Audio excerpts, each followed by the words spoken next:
Hello, ladies and gentlemen. Today we are talking to Louis Savy, one of the creative directors for a game that I am looking forward to quite a bit, John Carter, Warlord of Mars. If that name means anything to you, then you know that this is one of the examples of science fiction and fantasy and just awesome generalness from straight from the early 19s. I think this book, the original book, was published in 1917, if I'm not mistaken, something like that. As a book, short stories in 1912, I think, was it first appeared.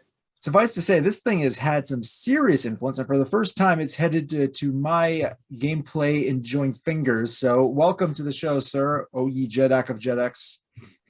Hi. Oh, wrong franchise, but here we go. Hey, I'm wearing Elric of Melniboné on my shirt, so you know. Fantastic. I mean, he's getting a new video game too, so that's pretty interesting. Yep. I think. Yeah. Okay, but enough about him. As cool as he is, we were talking John Carter. So, tell us how you got into this. Like, you know, how does one go to getting the rights to creating a video game based on John Carter of Mars? Well, it's as easy as asking. Kind of like getting interviews.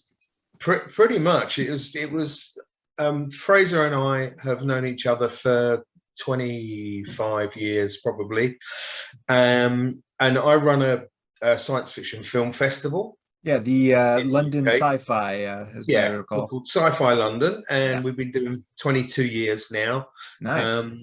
And I met Fraser, I think probably the second year, actually 2 years before, but then I met him again professionally second year of the festival when he was working for a games publisher, and we launched I think it was the Thing, the John Carpenter, the Thing computer game. Thing, yeah, I think that was with the EA, maybe, I can't remember the publisher. I know this game. Yes. You had a bunch of, it was like a squad-based, like third-person shooter, and you had your buddies with you, but are they the Thing?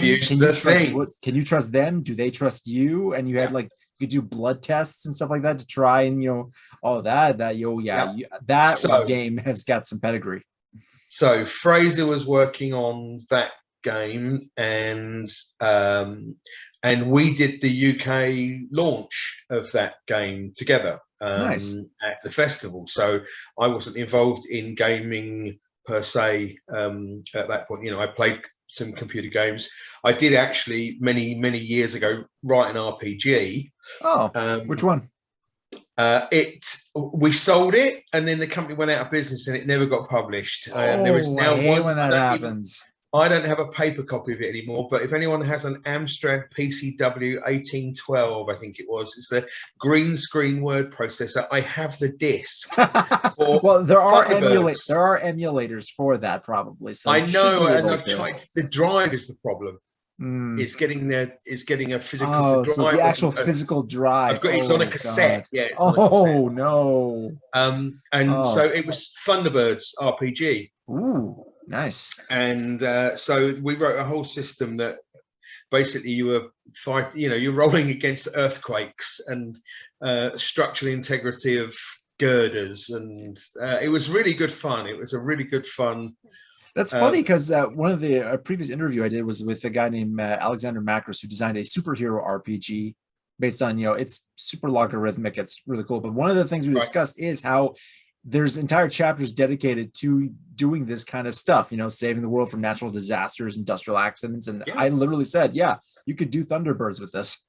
Absolutely. And they've, a whole load of great craft, and, and you've got a definite villain, certainly in the hood. And then you've got all of the other things that you'd always be rolling to see whether or not you're being photographed, and all of this.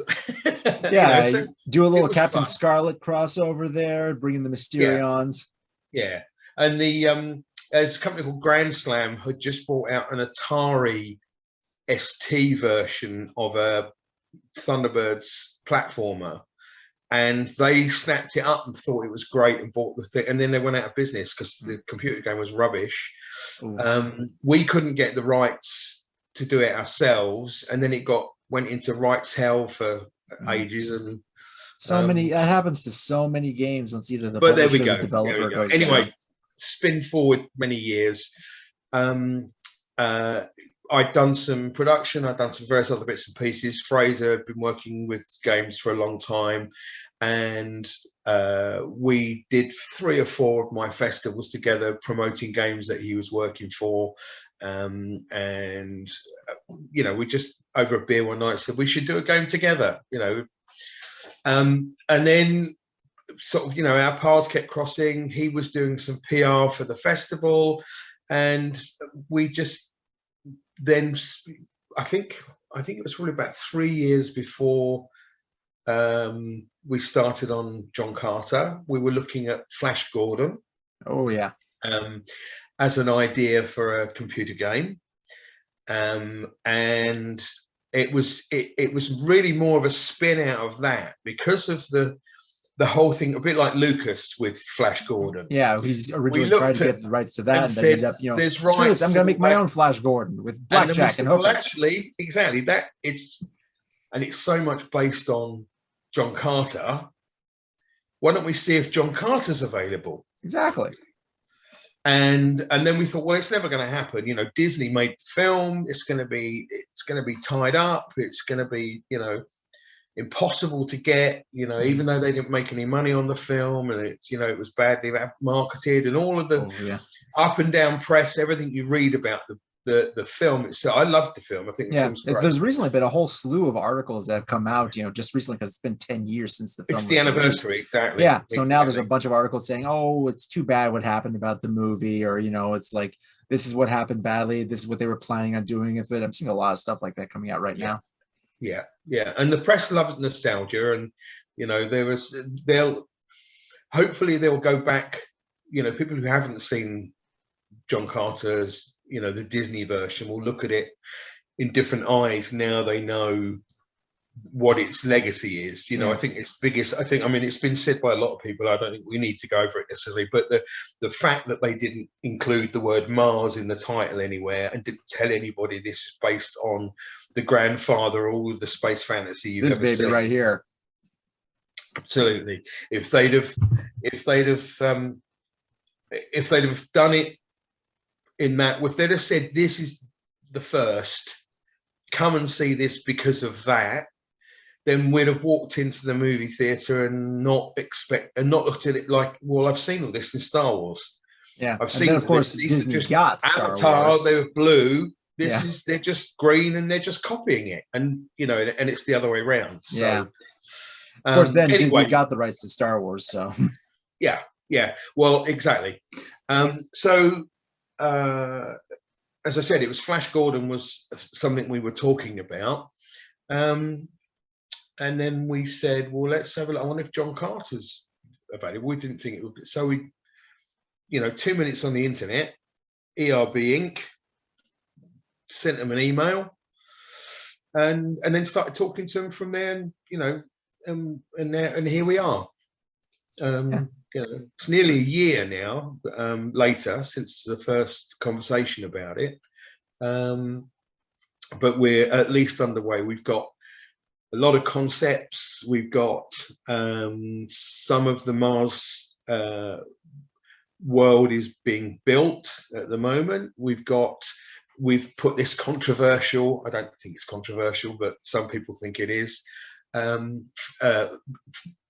was going to say sort of backstory even, but a front end to John Carter, Warlord of Mars, together, and had quite a lot of work. And the reason there's a little bit more work visually on that stuff is because it's fairly easy to do. Yeah, doing stuff on Earth is definitely going to be eeasier than an entire fantasy Mars. It's really easy, and also in terms of production design, just generally in terms of the game, 1945 Berlin is 1945 Berlin. Yeah, you actually have photos of that you can use as reference, as opposed to absolutely. The city of helium. Yeah.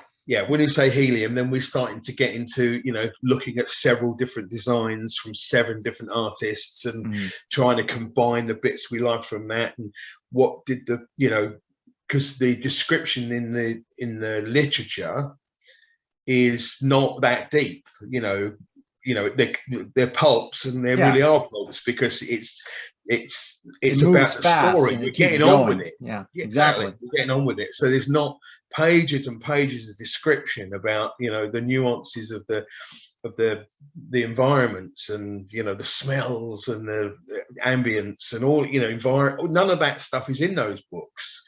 So everyone's making it up.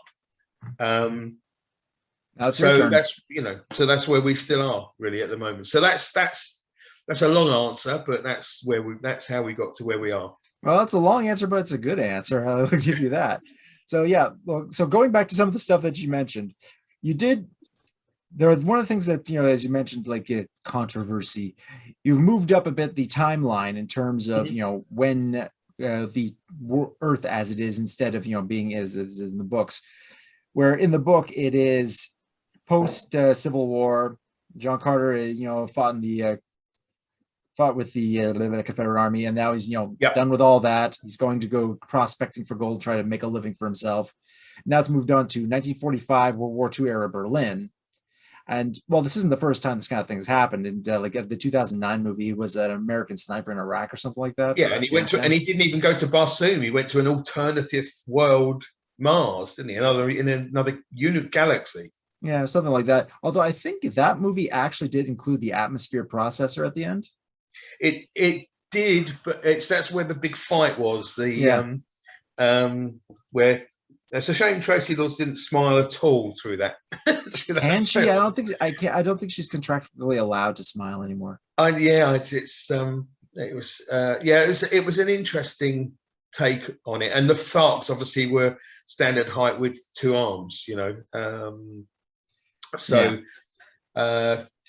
You know, we looked at it this way when we were talking about games and doing a game together, and so one of the things we were both, and we've said this in a video we put out, was just that, you know, we both like playing war games, and we like spy games, and we like stealth, and, you know, I'm a big fan of, you know, early days playing Quake and Doom and Wolfenstein and all those kind of things there. But what I liked about them was strafing, and I liked, you know, having to sneak behind things and take pot shots and use sniper rifles and all that kind of stuff. I thought all of that was a fantastic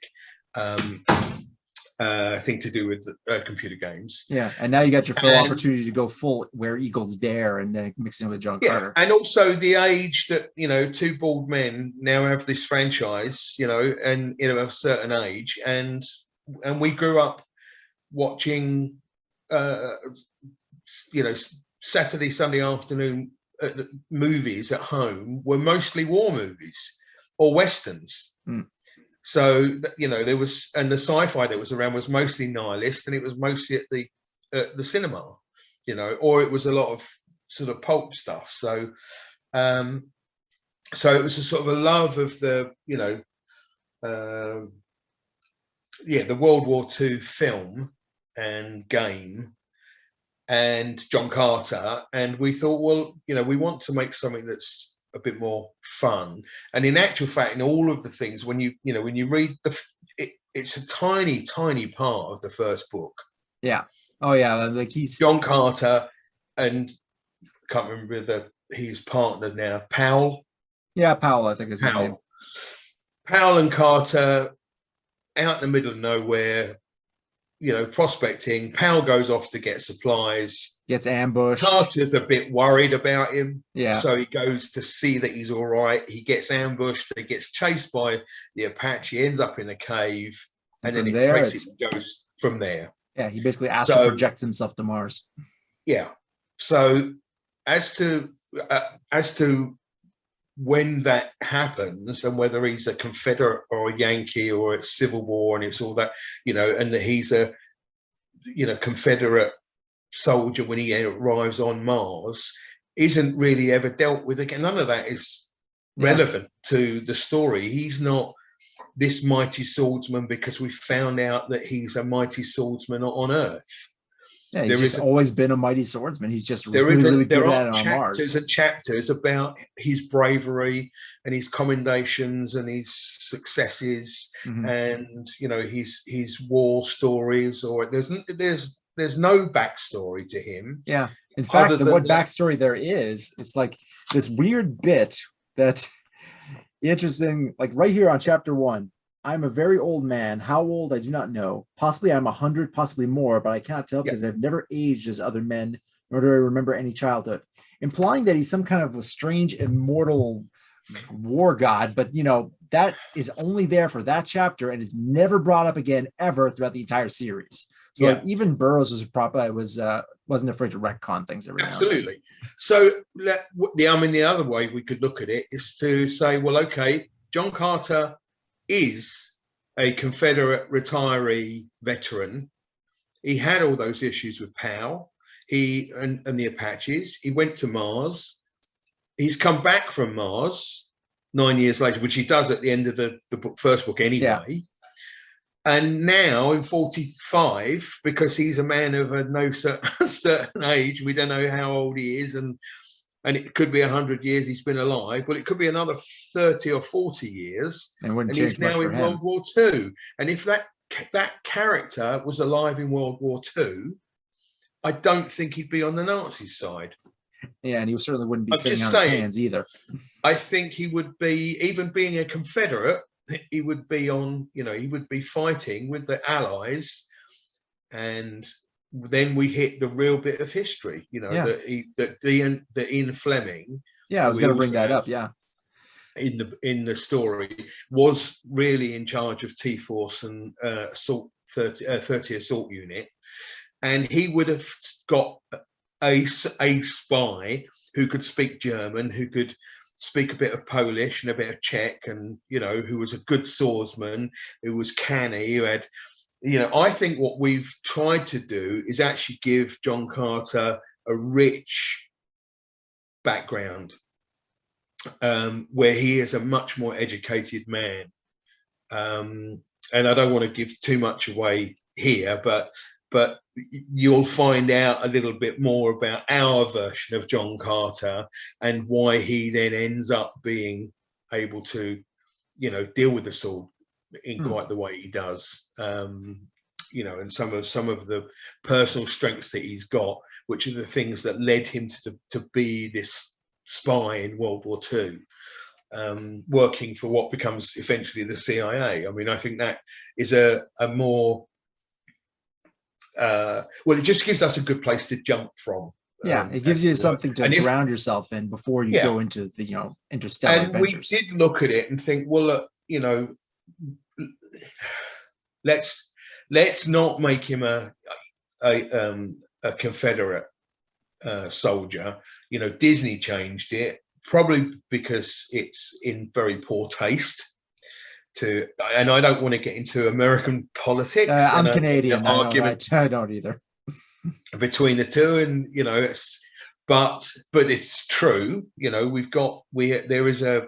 agendas that run with all these things, and it's much easier to avoid them by just putting it on one side rather than another side. I think that's the way Disney looked at it when they did it. Yeah. And we thought, well, it's been done there. It was done in Princess of Mars 2009 movie. It's been done in all sorts of ways in comics. I mean, so many different threads have gone through on the comic variations of Carter. Yeah. That we thought, well, let's change it to something that we want. We'll give him a good backstory. We'll do this thing, and we'll also add in all the bits that we like to do as well, so we can have a spy. And actually, we do have a plan for second game and a third game. And again, I don't want to give too much away, but if we're starting in 45 and we're coming back 10 years later, and then you start getting to Cold War shenanigans. We've got some really good material to be able to work with, which again is sort of some very factually accurate stuff that would make great gameplay with this kind of crazy, amazing, beautiful, fantastical Martian, Barsoomian world going on in parallel to that. I think there's some interesting stuff in the Disney book when Disney film when she's talking a little bit about Barsoom, and and in the books when they're talking about Barsoom and they're able to look back at us. Yeah, because they have the technology to actually have telescopes that can zoom in and see, like they can Yeah, and actually it's see real things. Like Ming the they ask, Merciless yeah, stuff. and They ask can questions like, zoom in. why do you people wear all these weird things on you? These, what do you call them, clothes? Yeah. What the hell? Weird. Yeah, exactly. So I mean, he had some great fun, obviously, writing the material in the first place. Yeah. But actually, if we our plan is to stick to Mars very closely, with some caveats to the rest of our story and how that all might fit together. Yeah. And then with a little bit of, tongue in very firmly in our cheek, we just thought the fun bit of, rather than having him just fall asleep in a cave, because again, it's never gone into from the Burroughs. If you've read the first book, yeah, he doesn't know how he got there. Yeah, he No just one kind of knows like, how he got there. it's like he fell unconscious in the cave, got up out of his body, just walked outside, looked at the sky, saw Mars, and is like, and he just, I'll go there then. yeah, and then just materialize the body there. And by the end of the next couple of books, he's able to just do this at will, pretty much just zip back and forth between his body here on Earth, which never ages, and he's got his little tomb put aside where he can keep himself nice and fresh for when he's not here on Earth, and just zip himself back to Mars or wherever he needs to be. Yeah.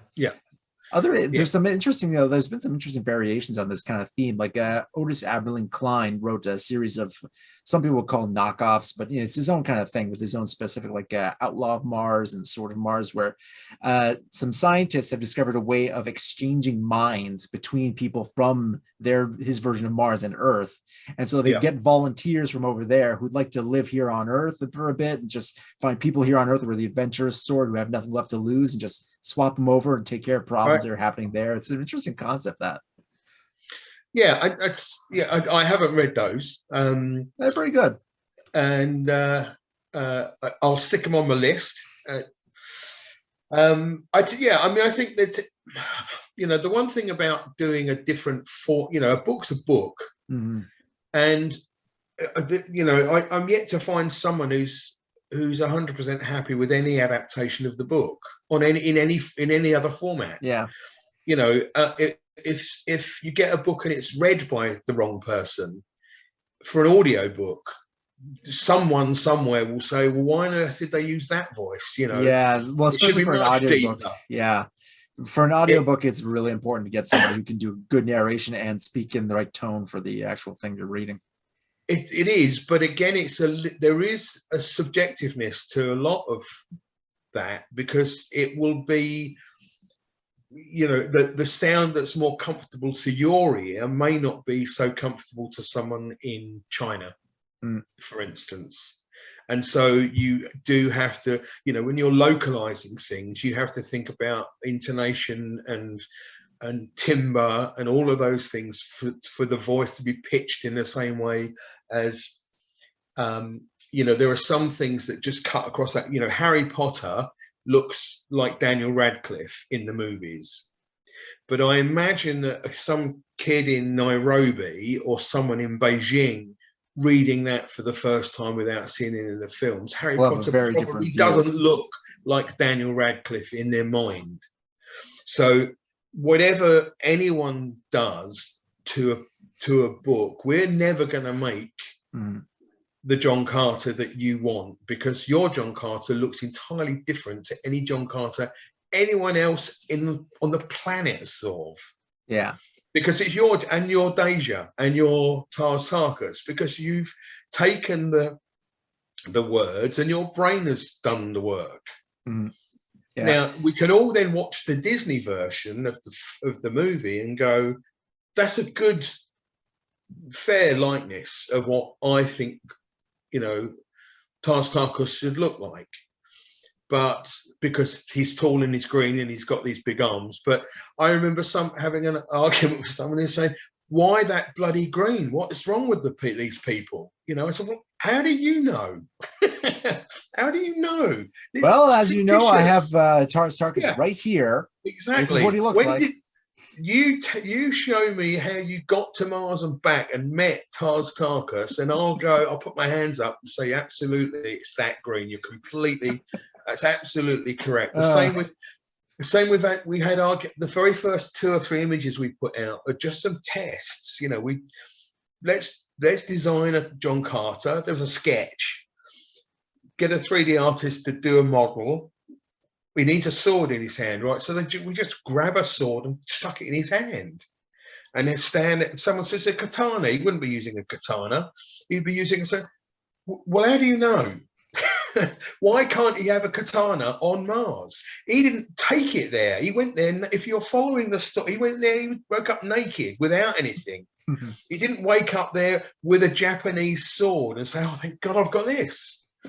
And how do you know that Tharks aren't designing swords that look exactly like katanas? I mean, they have access to telescopes that can see everything on Earth. Maybe one of them said, oh, Highlander's That's a on. really funky sword. I want one of those. There's a nerdy Thark up there somewhere who's running a very successful little sideline in designs from other worlds, and he's just ripping off the samurai. I'm picturing now a Thark weeb. But it's, where do you stop with the where does one stop with the you can't do that, it's sacrosanct? And so because if we kept doing that, then no one would ever have made a film. No one would ever have adapted anything to any of those things. All we can do is just look at it, and we're going to try and make the most fun game that we can. So we're working with our design team. Yeah, Hypnotic Ants is the name of the team, if I'm not mistaken. Yeah, but we're looking at how do we get a jump to really feel strange, get the physics to work in the Unreal Engine, so that when you go jump, it does something to you as the player. Yeah, it's got to feel the way that it feels for John Carter. 20 minutes with you having to look at meters on the script trying to get. You remember the golf games, when you had to swing, and they're infuriating. And some people just give up on those things because it takes you so long to try and master that the fun goes out of it. So we're trying to get that fine line sorted at the moment, rather than worrying too much about whether the sword is a little bit too long or a little bit too short or a bit heavy at one end or shouldn't have that color gold, because it all depends on what you want. Until someone takes me with them to Barsoom, I don't believe that they know what they're talking about any more than I do. Yeah, it's basically a question of, you have to decide ahead of time what exactly you want to focus on in terms of the simulation of the physics and the world itself, and everything else like that. Like the jumping is going to be extremely important for once you get to Mars, because it's just one of those things that sets sets the Barsoom series apart from other foreign science fiction and stuff. And it's one of the things that inspires so much stuff. I mean, Superman is basically half John Carter, half Doc Savage in many ways,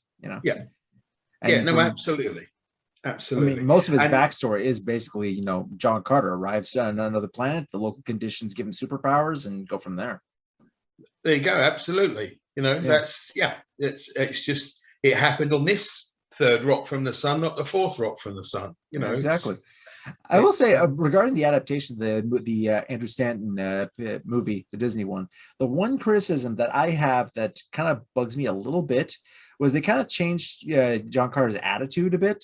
In the books, he's way more gung-ho and just ready to do the right thing and just get into a fight and defend the innocent, stuff like that. In the movie, they made him more the reluctant hero kind of guy, which I think that's debatably a good idea. Bit of that, but I think if you read what he wanted to do with it as a franchise and start to build out a trilogy, that I think that there was an arc going on there that character would have become stronger through necessity in the second, and then by the third he would have been hell for leather. Yeah, I think a little bit, and it had just never transpired. I think yeah, in that that's film, the problem with building up stories over trilogies and stuff like that, because you never know if you're going to get to those. So I'm always partial to just blow your load on the first one. If it does well, you'll be able to make other stuff, but make sure you've got everything you need right there in the first one. Yeah, I tend to agree with that. I think I understand why you try and aim for it in a film to get the long arc, because you take something like The Matrix, for instance. The Matrix, to me, the first film was enough. Yeah, and then the sequels happened, and it's and like, the sequels it's enough happened for the money. And actually, I quite liked the first half of the new one. I thought then being sort of terribly meta, and it was watchable. I'll give him that. I thought it was watchable. Really, it's a lovely idea, and I just, sort of, this is great. Yeah, let's just make it all. It was all bullshit, and it was all in his mind, and it's he's going crazy, and he's seeing a shrink, and all that. It's great, love it. And it was very Philip K. Dick in many ways. Yeah, then it went off the rails. That and what's his name, Copeland. It was that kind of, it was really. It was really good fun, but it didn't feel, none of those other two, certainly, Matrix 2 and 3 certainly didn't feel like there was a plan there. Yeah. It just another one would be like Pirates of the Caribbean. The first one is really, really good, and then it goes downhill pretty quickly after that. Yeah. And so we're, I think you're right. What they should have had, it was a series. They should have made something that was a TV. If Carter had been a 12 episode, 10 episode TV show, then I think would have been, they'd have paid off much better than them trying to make 3 movies without filming them back to back, or having the budget to get on there. So. Or then really just putting the effort into the marketing would have probably helped too. But yeah, I mean, it's about how much you believe, I guess, on the backstory about where Star Wars was in the in the mix, how far in they got to that being signed, and all of the other things that were there. Well, but, yeah, it is what it is. Again, I think the marketing had a big. Certainly in the UK, it was a poster with John Carter written on it. That was it. That was, and most people who I know have seen it enjoyed the film. They thought it was, Well, yeah. I mean, they got so much right. I mean, Woola was great.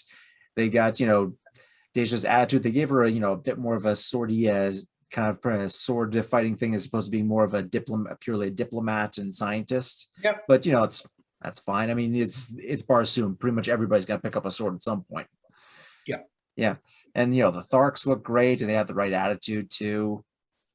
Yeah, I thought the Therns being a bit more supernatural was a little more Clark tech. Yeah, I like the from the books, I liked the I don't know, the practicality of the stuff. I didn't, that they were all bullshitting each other. The whole thing with Is and the all the stuff from Gods of Mars, where it turns out their entire religion is bullshit. It was ultimately down to people being horrible to each other and trying to win in a place with the diminishing resources and treating each other badly and stuff, which was kind of the world that he lived in as well. If you take what lots of science fiction writers and fantasy writers do, is they write what's around them and tell fabulous stories from that, and certainly in those he would have been influenced. Helium will have been what New York might have looked like. I mean, hell, the idea that Mars was once inhabited and had canals and stuff like that was if not scientifically accepted at the time, certainly a very, popular theory. So Yeah, it's easy to yeah, see where he just jump off from there. yeah. No, Don't know absolutely, about the jungles absolutely. on Venus thing, but Yeah, but then you write one pulp, you're going to go for another one. So yeah. I why mean, not? this is the guy who invented Tarzan and Pellucidar and all this great stuff. I mean, come on. Exactly, exactly, Yeah. exactly. Uh, So so you get, the rights to Edgar Rice Burroughs' work here with Barsoom. You get the rights to use Ian Fleming in your stories. How did you get the rights to that specifically? Did you talk to their estate the same way you talked to the ERB estate?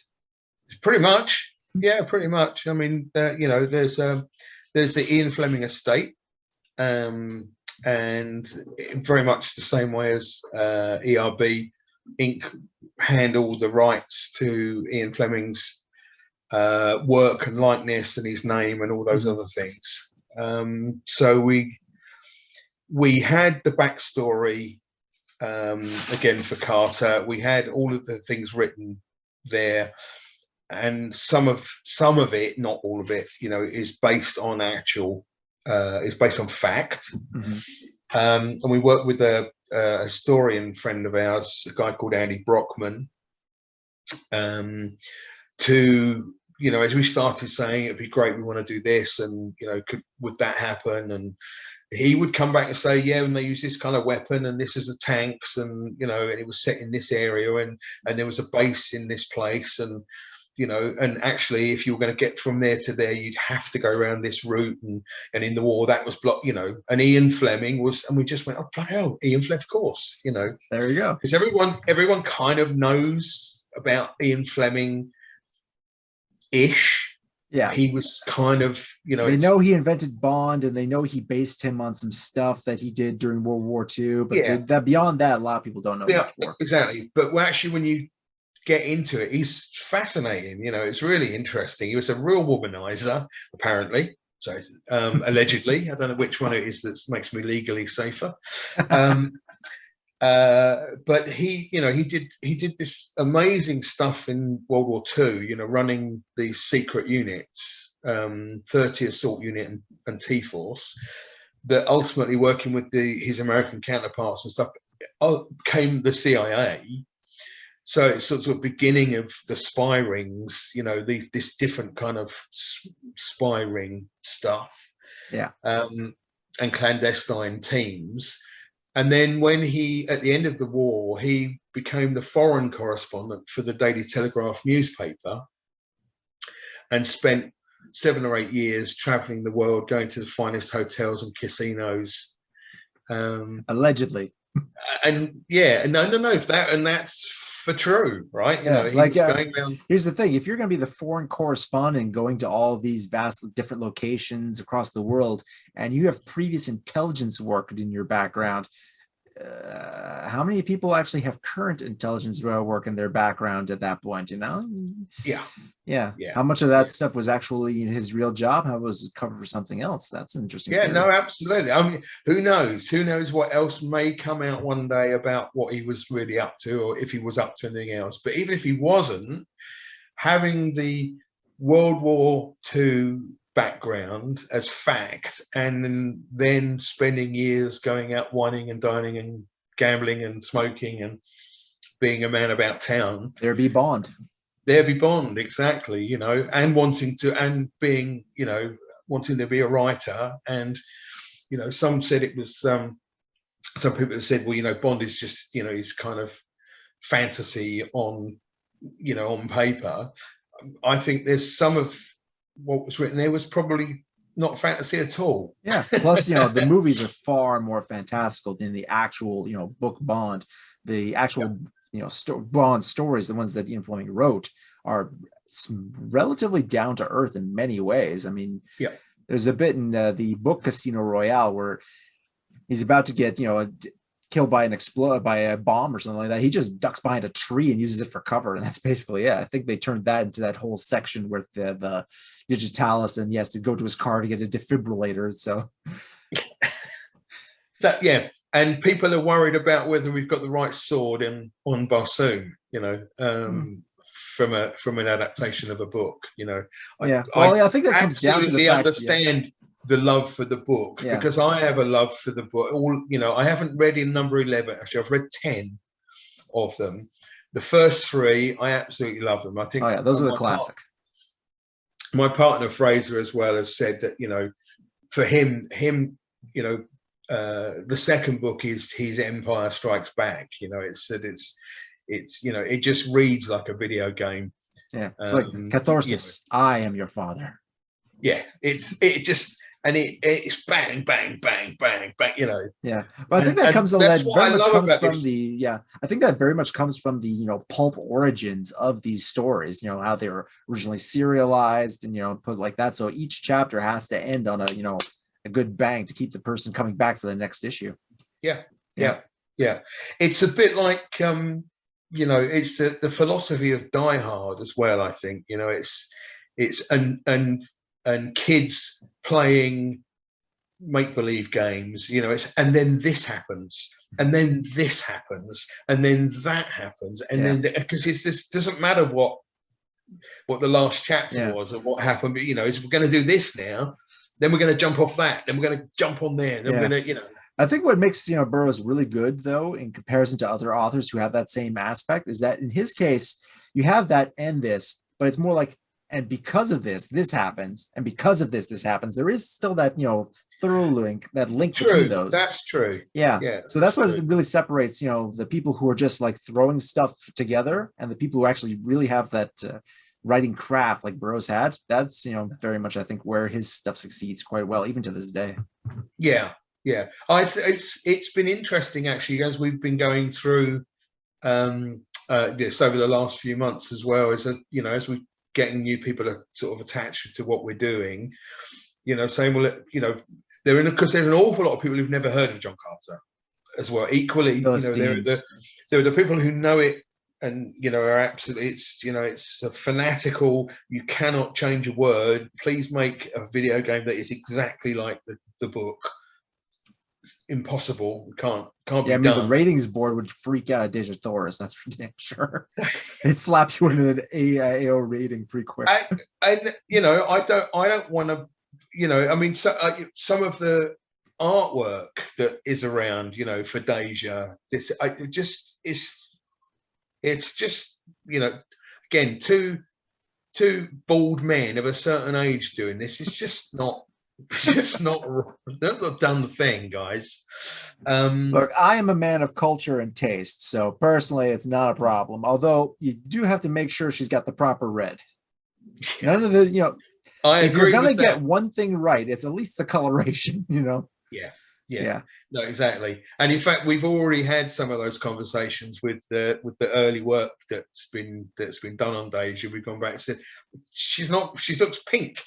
It's wrong, or she's described, or it's orange. I think, let's see here.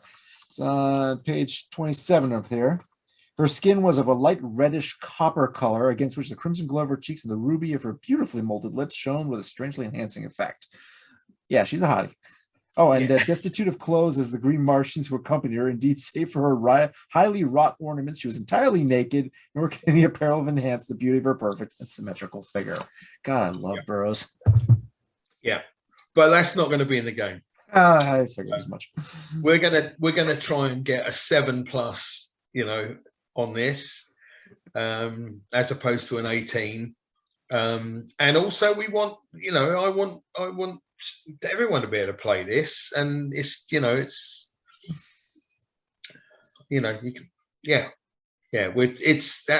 not the 21st, we're in the 21st century now, so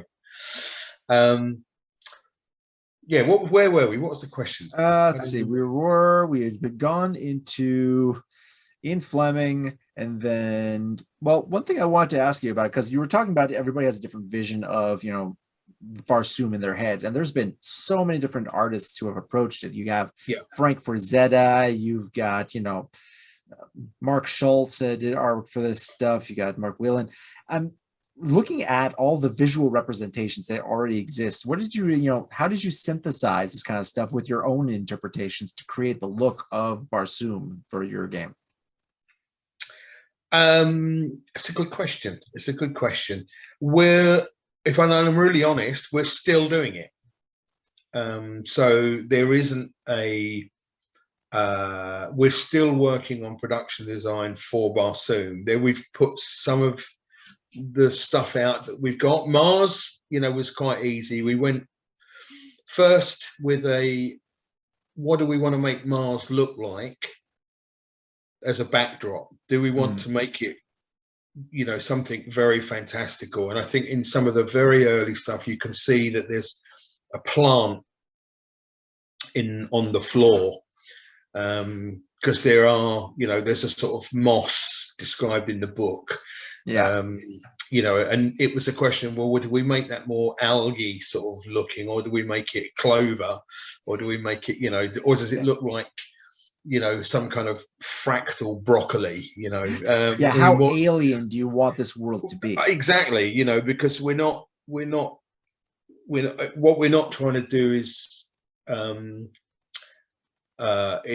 just kind of show off crazy alien fantasy planets.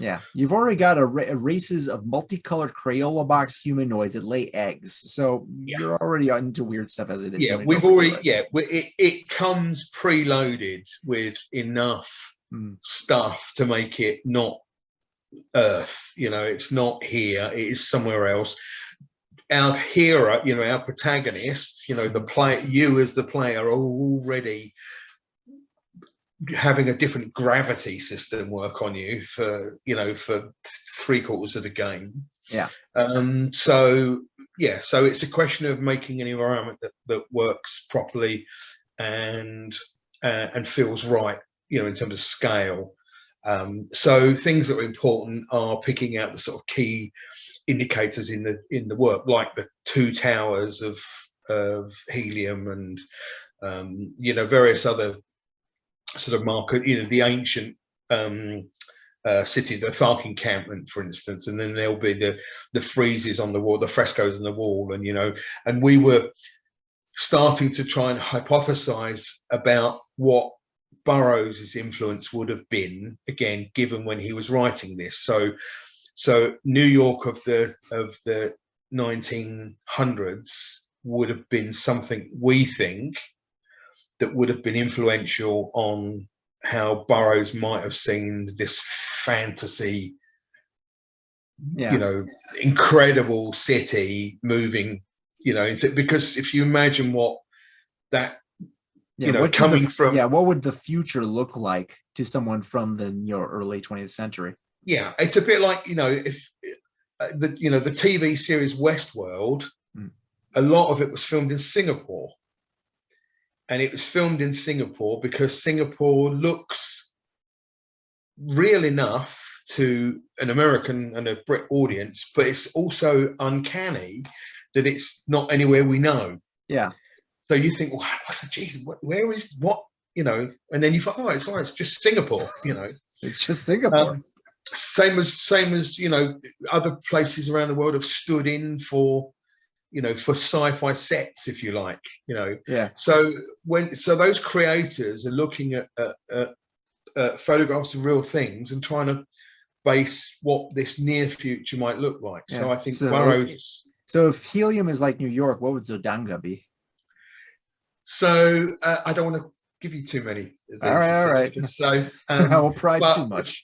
Looking at, say, the Thark encampments, where again that's some of the ancient cities, they'll have been at the time, and some of the books written and the news that was coming through that Burroughs may have seen will be on things like Pompeii and Herculaneum. Nice. And the fact that they then had found these friezes and murals and amazing tiles that weren't just sort of bits of chips, stuff that were preserved, and stuff that was preserved under the ash and had been this was suddenly this was history in full color, and if he'd have had that in us, like, wow, that's, look at this stuff, that again I think would have become something that may have been an influence as he started to describe where where they would go and hang out, you know, and again have the complete disinterest in where they are. You can imagine a whole load the of Tharks the Tharks give no shits, really. They're it's like, care, a bunch of dead people built this. Who cares? We can use it for cover when we shoot at people. Exactly. I mean, they're the worst kind of teenage bums. They're barbarians in the strongest sense of the world. Yeah, exactly. Yeah. And they are my kind of hanging people around in Pompeii. Yeah. Which has just all been uncovered, and they conceal all this stuff, and they go and take a dump in the corner, because it's happened before. I'm reminded of Xenophon when he wrote his history of the 10,000.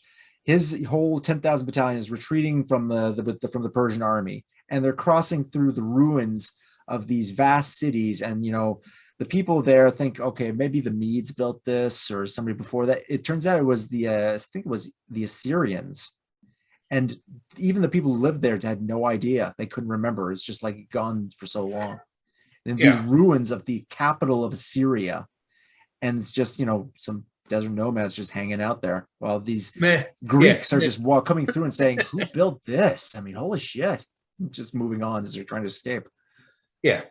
Yeah. So that's to answer the question about where we're basing things on.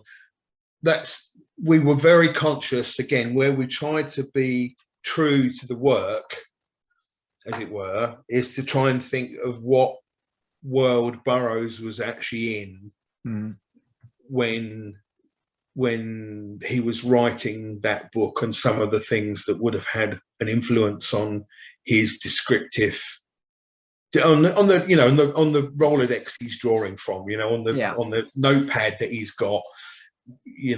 He might have drawn this building or seen a photograph or been told about, stuff again, which was the real world, and that will have started to percolate in his imagination. Yeah. So, and again, that's also within the politics of the story. I mean, we're not obviously dealing with much of that because it's a game and we're moving you forward through a path. So we don't have quite the same flow in a computer game as you would have necessarily in the novel.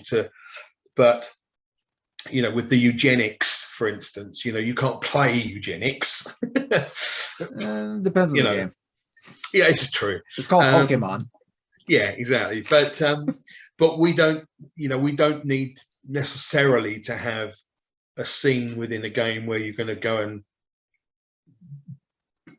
have to herd baby Tharks around.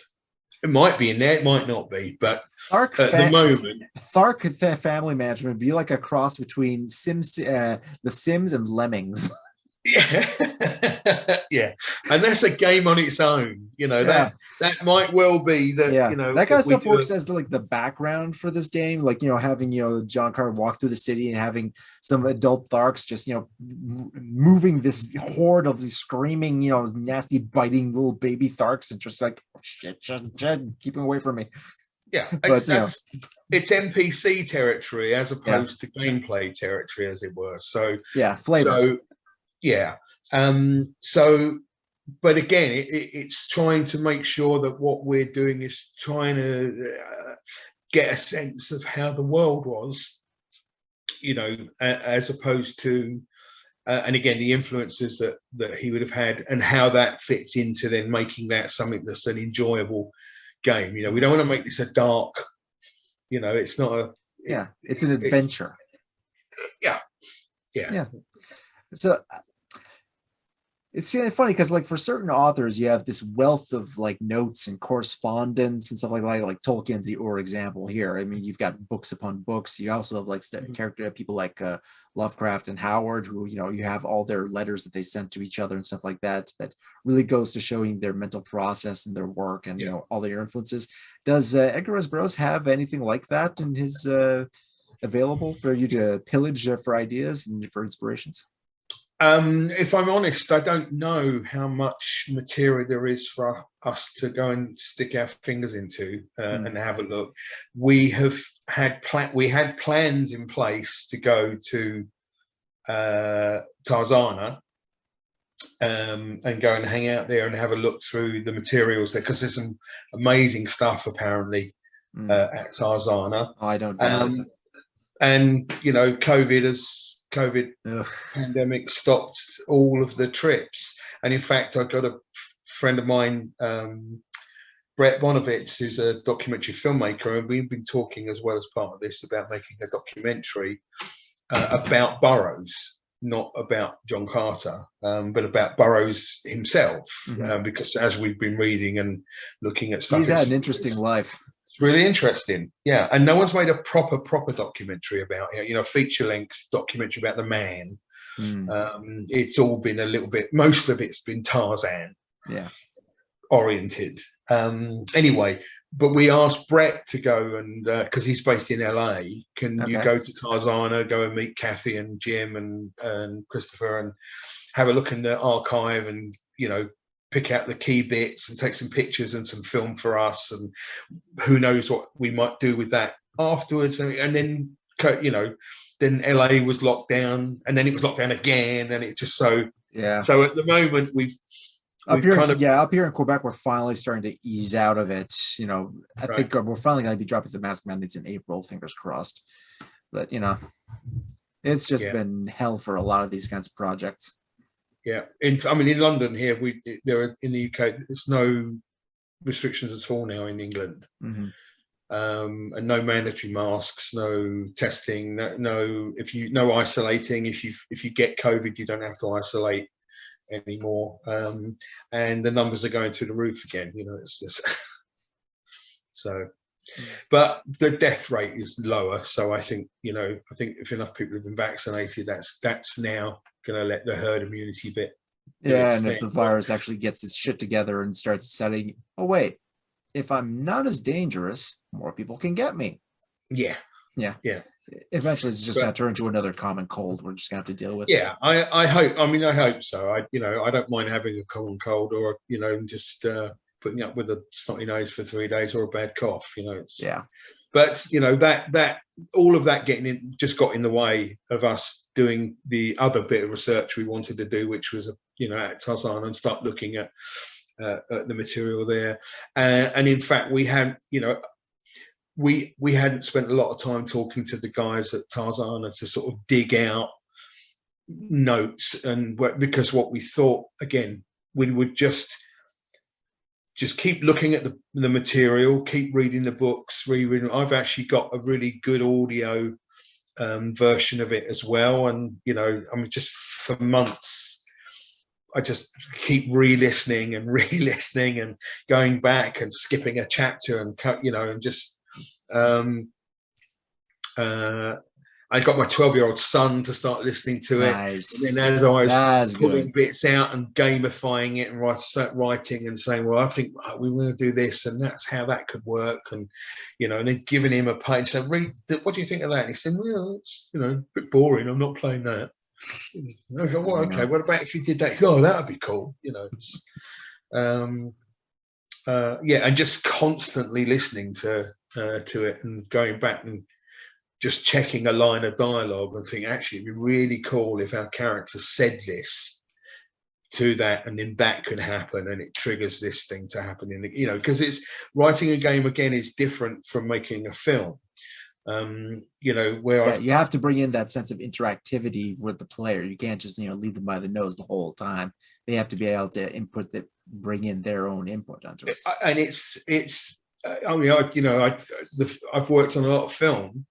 And in film, as a producer, I'm spending my time with scissors, looking at everything. This is going to cost. It's got to go. And what does this do to move the story forward? And do we actually need to say that? Why can't you just film that and then do a close-up on the guy's face? Because if he's a good actor, that will say everything we need to know. We don't need to do anything else, just that, on a park bench in the middle of nowhere on his own, instead of having the elaborate set built, because it's just as powerful, and in a game, that's the complete opposite to what you want. Because you don't really have control over what the player's looking at for the most part, at least during gameplay. Cutscenes is a whole different story. Exactly. Yeah. Exactly. I want to put things in front and then let you figure out what you're looking at. Yeah. what you're going to do Like next. there's certain games that it works out. If you're playing triggers. like a rail shooter or something like that, then you can actually control exactly what the player's looking at any given time. But this isn't that kind of game. So yeah, but I mean, things, you know, I actually went back. Oh, I think my battery's going to go. Hold on. I went back and I watched I can't remember even how long it was, maybe 13 hours or something, video of gameplay in Half-Life, which is on YouTube somewhere. Classic. Oh yeah, there's tons of people doing that. It's just Half-Life from beginning to end. So I just watched it like I was watching a Tarkovsky film, you know, something long, and just sit back and let it do its thing, you know, just to get into the feel again of what is our player going to have to do. How do we want these things to change, you know? Half-Life's an interesting one to do because it's all in first person. It was one of the first, like, you know, first person shooters that's all in first person, no cutscenes, but with an actual storyline without level breaks. So you just move on from one area to another. There'd be no end of level screen or anything like that to transition. Been a big influence. Yeah. Aside from the fact that, you know, what Gordon we're going to gets do. whacked, aside from Gordon getting whacked in the head and dropped in that garbage compactor, I mean, there's no real, you know, bit where things cut and then move on to another area. It's just for that one. And everything else is like, you know, like you said, a Tarkovsky movie. It's like a one shot throughout. Yeah, you just get on with it, you know, and you're just going, and that's been a big influence on Barsoom for sure. And there will be moments when we're going from first to third person, because if you're fighting with swords and in a melee and stuff, it's much nicer to come out and see what's going on with your sword. And when you're fighting, I'd say it's debatable in my case. I play a lot of Elderborn. That's a game that's all in first person for melee, and that works really well. It's very difficult to do. I'll say this: melee in first person is one of the melee and platforming in first person are two of the hardest things to do in my experience. But switching out to third person is, you know, oh, hello. I've got a cat. Do you want to... Earlier, I had a dog on my lap, so that was interesting. I think it will be. You know, the team know we're going to have some options there. So it will be, I think, once we're at that next level, to see how it feels and how well it plays, as to which way we go. Do you want to come onto this podcast? Come on, say hello. Hello. No. Fun. So what next? Well, going to your, you know, that. Okay. All right. So you've got access to this massive world of things that Burroughs created for Barsoom. In terms of this game specifically, what do you plan on including in terms of, like, you know, obviously this is the first introduction of John Carter to Mars, so Princess of Mars is probably your main, you know, status, your main cornerstone here. But are other elements from the wider Barsoom series going to find their way into the game? Because you've already got the title Warlord of Mars, which is from the third book, so kind of wondering there. At the moment, the game we've written follows the Princess of Mars and follows it pretty closely. There's like I said, there are some things that just don't lend themselves to a game or don't need to be there. They can't, you know, there's something that, you know, doesn't really do much with the adventure, as it were. And we have not got an alternative ending, but we have some additional material going on with our end, leading us to then game 2. Gods of Mars. And then leading us into, we hope, game. I mean, you know, we've got to do this one first, but there is a plan to do game 2 and game 3.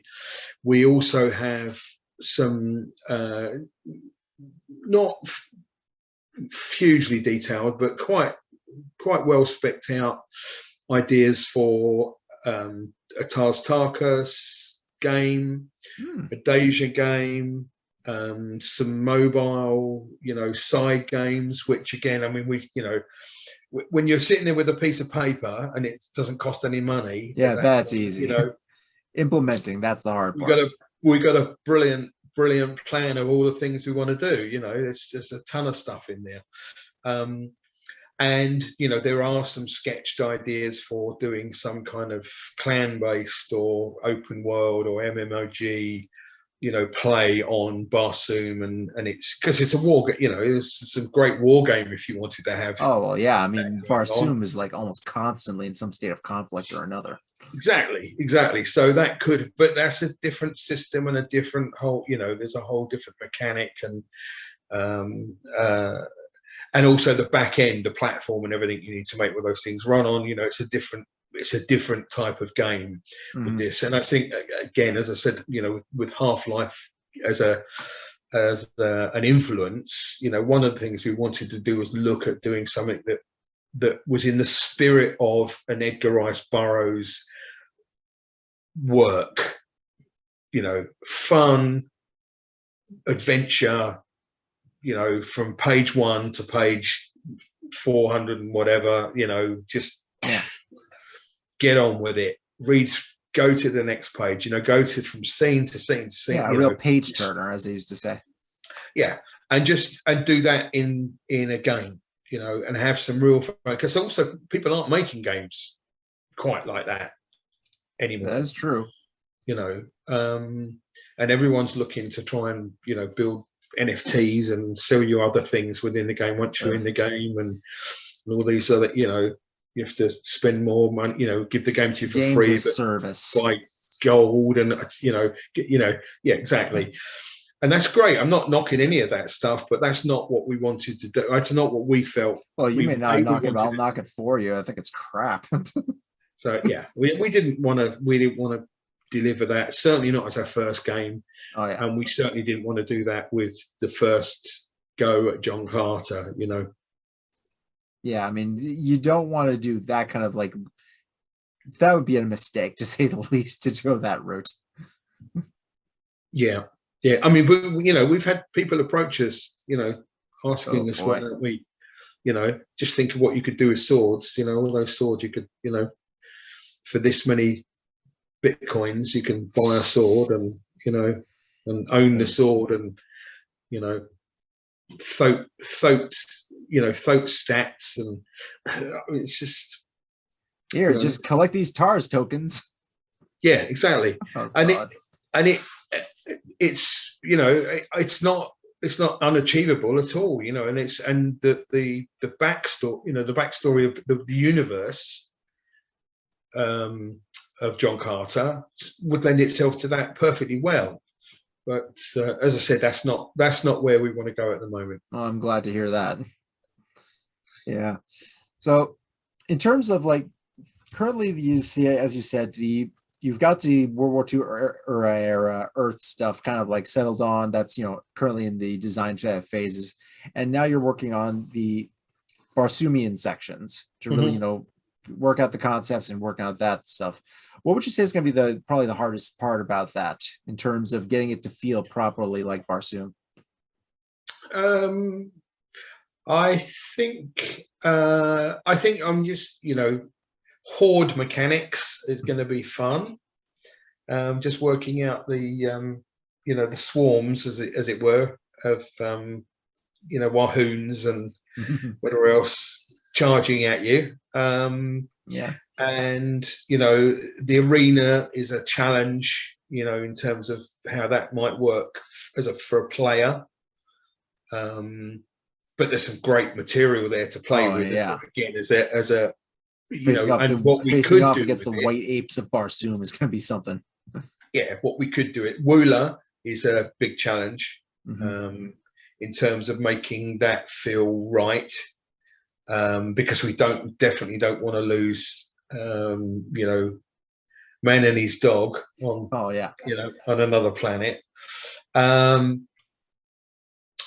Yeah, I think there's enough. There's enough there for us to worry about. I think it's the next stage is we've got more production design being done, certainly in terms of concept work for Barsoom. And at the moment, we've got Tars Tarkas, Deja, and Woola being modelled properly, and starting to put together how those characters will feel. And then the next thing is to start working on other landscapes. Because you've already got some of the other cast. locations. Yeah, because you've already got the voice cast for those 3 characters, at least from my understanding. Yeah. And we were really lucky to, David, I thought of immediately. David's been in 2 of my films, and he's a really good actor, and he looks like John Carter to me. So he's got that jaw, and he's a Scot, but he's not he's not an American actor, but he's great. He's a good voiceover artist as well. And Keziah was just, we were really lucky to get her to sign on. She's just in the new Horizon that's come out. Really? That's good. She's won a lot of BAFTAs for her work. She's if you need motion capture as well, fighting and all that sort of, she's your go-to. She's amazing, absolutely amazing. And she spends half her life in a jumpsuit with little balls on her face, and King of the future. So yeah, she's really good, and she understands, doing that stuff. And I think he'll be a really good Deja. And then Brian Bovell is just a bit of, he's a legend here. He's never off the TV. Not so much of a film actor, but never off the TV. And I love his voice. I just, he's a great. Well, that's the most important thing. He's a great actor, and I love his voice. And I just thought it'd be really quite fun to have someone. He's 6'4" or something. So yeah, he's got the voice of a tall, strong person, which works for a tall, strong alien being who's not going to take any crap. There we go. So that's our Tars Tarkas. Yeah. So, and we're playing around with some other voices now, because there's a lot of people actually, when you start looking down the, Sabthan and, this and so on and so on, it just, there's a lot of other people to cast. Yeah. And if you could get James Purfoy to play the same guy he was playing the movie, that'd be a fun thing. You never know. He was great in that. Yeah. Well, he's great in everything. So, but yeah, it's going to be, it's going to be down to timing and budget and agents and numbers of lines and the usual stuff. Kind of things. It's the usual rubbish. But at the end of the day, it's the voices, the 3 sort of key strong voices that are in the game a lot. I'm very happy with who we've managed to grab for that. Cast-wise. Oh yeah, those are the ones you have to nail, because they're your main characters, essentially. Yeah. So you go from there. You've got, in terms of like gameplay, give me an idea. Like, once we get, like, if the parts on Earth are very much like spy thriller kind of, where eagles dare kind of, war movie kind of thing. Once we get to Mars, what kind of gameplay are we looking forward to? Are we expecting here in terms of, like, as the story progresses? Well, I think Fraser said it once, and I asked him not to say it again because we sounded like old men and no one didn't know what we were talking about. But he said, if on Earth you're playing Steve McQueen, and you're being sort of, and it's a bit more sort of Great Escape in its feel, then on Mars it's True Grit and you're John Wayne. And that's kind of to give it a more of a gung-ho, so away from what the Disney film had done, in that respect. We want John Carter to turn up and be present and get on with stuff that he needs to get on with on Mars. Get on with being a hero. So yeah, and we already know he is, because we've just played several hours of him doing, some amazing things, having to get past all of these obstacles to get where he is now, to wake up in this bizarre landscape, which doesn't faze him in that, he's not, oh my word, he's just like, It's okay, like, wow, okay, yeah, oh no, someone's in danger, I'm gonna go help. Yeah. That's just punch the kind of first, ask questions later. Yeah. That's actually mentioned in the book as a fault he thinks about himself. Is like, yeah, I should probably be more afraid of these situations before I rush into them, but I'm just not that kind of guy, Yeah, but I think it'll be fun. It'll be fun to play with that a little bit as well. And again, rather than having a game that is just totally that kind of attitude, the front part of the game is going to make you have to think twice about things a little bit, and then there'll be some of that creeps in on the second part, on Barsoom as well. Yeah, because I imagine as a game, if you throw him in and he goes in, breaking things, then fine, you're going to die at that point. You have to start over. You wake up again on Mars. Congratulations. Yeah. One thing that I've had thoughts on is that, given like the sheer power boost that John Carter gets when he gets on Mars, like he at one point in the original story, he punches out a guy, a leader of amongst the Tharks, and basically breaks his neck. Kills him with one blow. He kills him with one punch because he doesn't know his strength at that point. Yeah. And it's like, okay, and he's basically an unstoppable, sword wielding badass throughout the entire series. So I'm like, what I'm curious about is, how do you plan on taking that, showing off that how powerful he is on Mars, while still making it challenging to play, when he could pretty much, buzzsaw his way through pretty much anybody at that point? You'll have to wait and see. Yeah. You have to wait and see. There are going to be some things that we again take some liberty with, in terms of, because we want to have a game that's playable and takes you to the end. Yeah, you can't turn into One Punch Man automatically. Because like any good drama, you change the facts accordingly.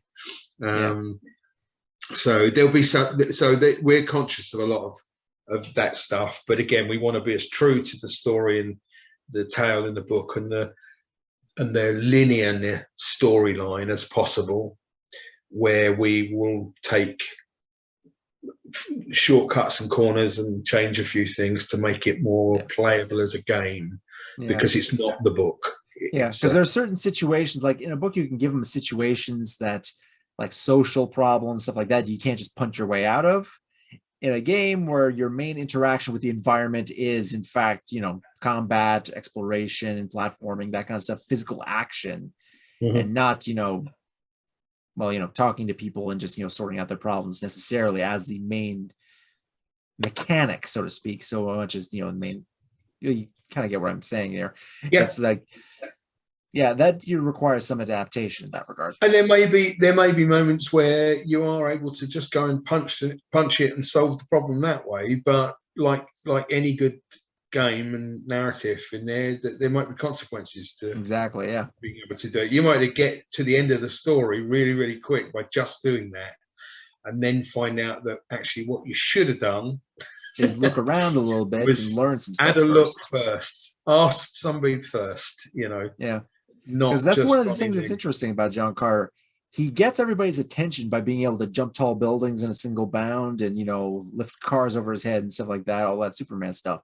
But it's the fact that he's an outsider to all the conflicts on Mars, and the fact that he's the kind of person who can get people on his side and is just like become friends with all these disparate peoples, is what brings everybody together and unites Mars, he's the great, their enemies.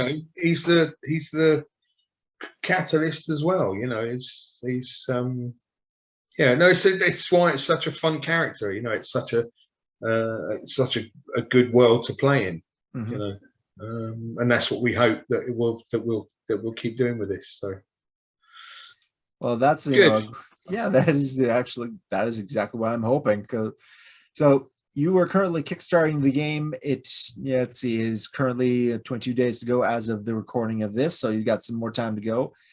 So Yeah, what can you we've got tell a us long about? way to go in terms of whether we hit that Kickstarter level, but there's we've got plans within plans. We're keeping our fingers crossed that things will turn around in terms of the numbers on our Kickstarter. But anyone watching this who hasn't pledged, hit the whatever it is, wherever Link it is is. going to be in the description below, of course, for Thank anybody you. who wants to pledge onto the Kickstarter.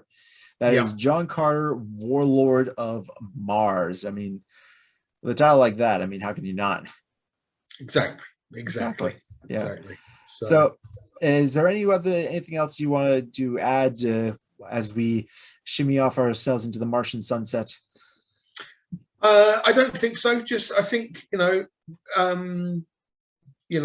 hopefully people will let us get on with it and finish the game, and they can come back and moan about which color sword it should be and why we changed the beginning, but they'll still have played it and gone, actually, it was a cracking good game though. Indeed. Because that's what we want to make. It's a cracking good game. And look at it this way, John Carter could have been alive in 1945 and would be doing that.